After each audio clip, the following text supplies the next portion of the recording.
Let me give you examples of factors that we may be over or underweighting. Well, these are value. So think value, undervalued stocks. So low price earnings, low price to book ratio companies, or growth stocks would obviously be companies that have high multiples and maybe low or zero dividend yields. They are there to grow. Think of your AI companies and the hyperscalers. These are growth stocks. Then maybe we talk about quality.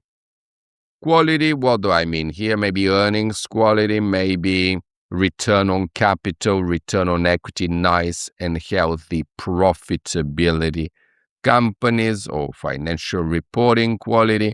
And then momentum, of course, are the winners. So companies that are winning should continue to win, or companies where maybe analysts are generally bullish should continue to win, and companies that are losers should continue to lose. Now, as my base case, I could set up two basic portfolio. The first portfolio is known as the benchmark portfolio. And this is an example, guys, of what I would call naive diversification. So here I am not trying to be clever.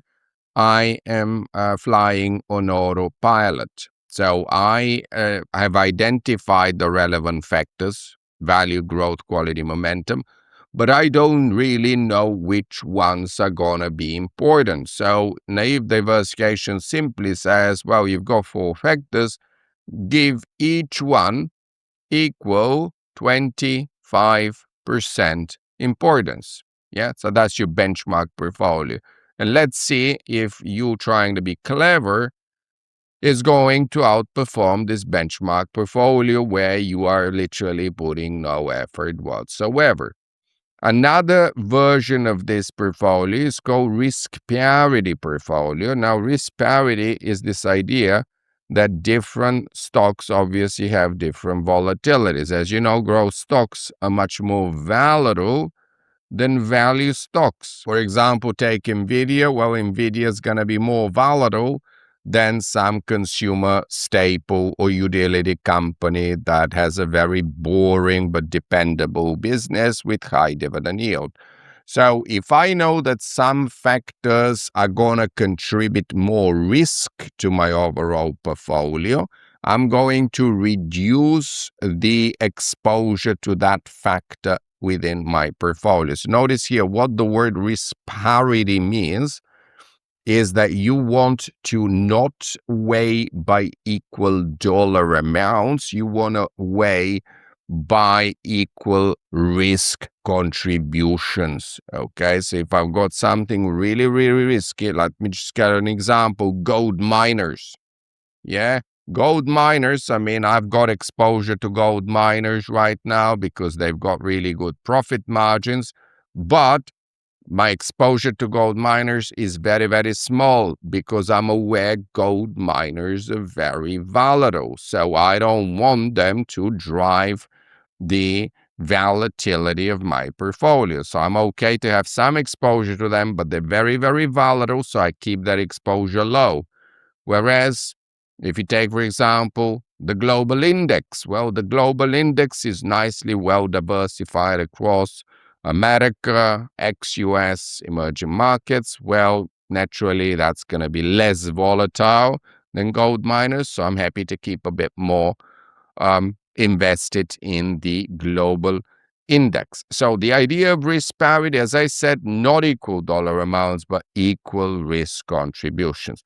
And once you've done that, you need to understand there are some metrics that you're going to be using to evaluate the performance of your portfolio. So Sharpe ratio, you all know it, return of the portfolio in excess of the risk-free rate, over volatility of the portfolio. Sortino, now this is particularly favored when we've got negatively skewed leptokurtic distributions. So this one takes the return of the portfolio minus the threshold return over downside deviation. So that downside deviation only looks at left-hand side deviations below the threshold return.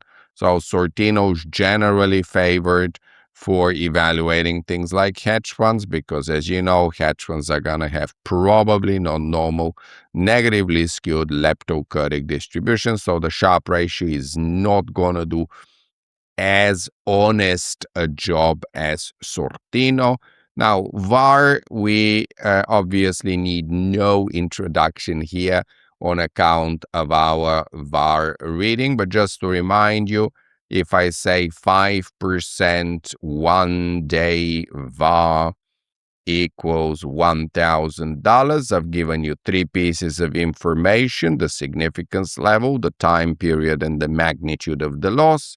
And the way you're going to read it is you're going to say, well, 5% of the time or 1 in 20 days, my 1-day loss will exceed $1,000. So my minimum loss on that day will be $1,000. Alternatively, you could say 95% of the time, my maximum loss, or 19 out of 20 days, my maximum loss will be $1,000. Then in that same reading, we did talk about CVaR, which stands for Conditional VaR.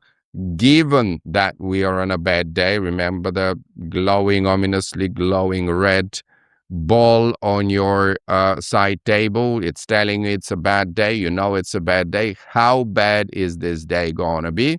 We're going to calculate the expected loss in the tail.